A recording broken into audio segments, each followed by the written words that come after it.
ఒక అడవిలో బాగా పాటలు పాడి చాలా మంచిగా ఉత్సాహంగా ఎగురుతూ ఉండే ఒక పక్షి ఒకరోజు ఒక దారిన వెళ్తున్నటువంటి ఒక రైతుని చూసి రైతుని ఇలా అడిగింది. ఏంటి రైతు, నీ చేతిలో ఏముంది అంటే, ఒక చెక్క పెట్టెలో తను కొన్ని పురుగుల్ని తీసుకొని వెళ్తూ ఉంటాడు ఆ రైతు చెప్తాడు, నేను ఈ పురుగులను నమ్మేసి కొన్ని ఈకల్ని సంపాదించుకుంటాను మార్కెట్కి వెళ్ళి అని అంటే, ఆ ఈకలేవో నా దగ్గరే ఉన్నాయి కదా, నేనే ఇస్తా ఆ పురుగులు ఇవ్వు అని చెప్పేసి చెప్తుంది. ఆ పురుగులు తీసుకుంటుంది, తన ఈకలు కొన్ని పెరిగిస్తుంది. ఇన్ని ఈకలు ఉన్నాయి కదా, ఏమైందిలే అని చెప్పేసి ఆ ఈకలు ఇచ్చేస్తుంది. సో రైతు పురుగులు ఇస్తాడు, ప్రశాంతంగా తింటుంది. ఇలా ఆ రుచి పరిగినటువంటి ఆ పక్షి ఏం చేస్తుంది అంటే, రోజు ఆ పురుగుల్ని తీసుకొని ఈకలు ఇస్తూ వస్తుంది. కొద్ది రోజులకి ఏమవుతుందంటే ఈకలన్నీ అయిపోతాయి, పురుగులన్నీ అతను అది రోజు తిని ఆ పురుగులేమో అతను తెచ్చిస్తూ ఉంటాడు. అక్కడెక్కడ దొరుకుతాయి కూడా పట్టుకొచ్చాడు. ఒకానొక రోజుకి ఏమైపోయిందంటే, పురుగులు తెచ్చాడు కానీ దీని ఒంటి మీద ఈకలేవి లేవు. దాంతో ఆ రైతు ఇవ్వలేదు. ఆ రైతు మార్కెట్కి తీసుకెళ్ళిపోయాడు. దీని ఒళ్ళంతా ఏమైపోయినాయి, మొత్తం అన్ని ఈకలన్నీ పోయినాయి. ఎగరలేని పరిస్థితికి వచ్చేసింది. ఎగురలేక అండ్ అందవికారంగా మారిపోయి చుట్టూ ఉండే పక్షులన్నింటి దగ్గర అవమానం పాలైపోయేసి లాస్ట్కి మానసికంగా కుంగి కృషించిపోయి చనిపోయింది.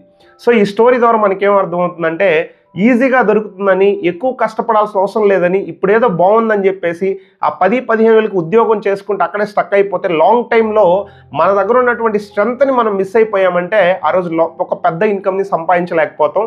కాబట్టి ఈరోజు మీరు ఎనర్జీగా ఉండొచ్చు, ఈరోజు మీ దగ్గర ఒక మంచి శక్తి సామర్థ్యాలు ఉండొచ్చు, మీరు బాగా ఈరోజు పర్ఫెక్ట్గా ఉండొచ్చు. కానీ రాబోయే రోజుల్లో ఇప్పుడున్నంత శక్తి, ఇప్పుడున్నంత ఎనర్జీ రాబోయే రోజుల్లో ఉండకపోవచ్చు. కాబట్టి భవిష్యత్తు గురించి ఇప్పుడే ఆలోచించాలి. ఆఫ్టర్ 35 ఇయర్స్ తర్వాత, ఆఫ్టర్ 40 ఇయర్స్ తర్వాత ఈరోజు నేను చేసే ఈ పని నన్ను పోషిస్తుందా, నేను జీవితంలో గొప్పవాడవడానికి ఈ పని నన్ను ఏ విధంగా ముందుకు తీసుకెళ్తుంది, ఇలాంటి ఆలోచన మనం చేయగలిగినప్పుడు 100కి 100% కొంచెం ఆలోచించే క్వశ్చన్స్ మనలో డెవలప్ అవుతాయి. సో మై డియర్ ఫ్రెండ్స్, మీరు ఏదైతే పని చేస్తున్నారో ఆ పని నేను వేస్ట్ అనట్లేదు. కానీ మీరు చేసే పనిలో ఆ పని భవిష్యత్తులో మీరు ఆ పనిని చేయలేని స్థాయికి వచ్చినప్పుడు అప్పుడు మిమ్మల్ని ఆ పని పోషిస్తుందా అనేది నా ప్రశ్న. సో నేను అలాంటి ఒక పని గురించి నేర్పించబోతున్నాను, చెప్పబోతున్నాను. దాని గురించి మీరు తెలుసుకోవాలనుకుంటే స్క్రీన్ పైన నంబర్ కనిపిస్తుంది కదా, ఈ నంబర్కి మీరు వాట్సాప్ చేసి తెలుసుకోవచ్చు. ఇఫ్ కేస్ దీని గురించి డీటెయిల్ ఇన్ఫర్మేషన్ కావాలనుకుంటే విత్ పీడిఎఫ్స్తో సహా తెలుగు లాంగ్వేజ్లోనే నేను మీకు షేర్ చేయబోతున్నాను. ఎటువంటి ఛార్జెస్ లేవు, ఎటువంటి గ్యాంబ్లింగ్ లేదు, ఎటువంటి స్కాము కాదు. మీరు ఏమీ భయపడాల్సిన అవసరం లేదు.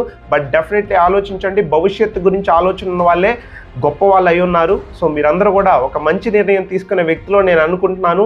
మీరు స్టూడెంట్ అయినా, హౌస్ వైఫ్ అయినా, మీరు ఏదైనా అనదర్ సెల్ఫ్ ఎంప్లాయిడ్ అయినా కావచ్చు, మీరు ఆల్రెడీ జాబ్ చేస్తున్న వాళ్ళైనా, మీ ప్రొఫెషనల్ లైఫ్ కానీ మీ స్టడీస్కి కానీ ఎటువంటి డిస్టర్బెన్స్ ఉండదు.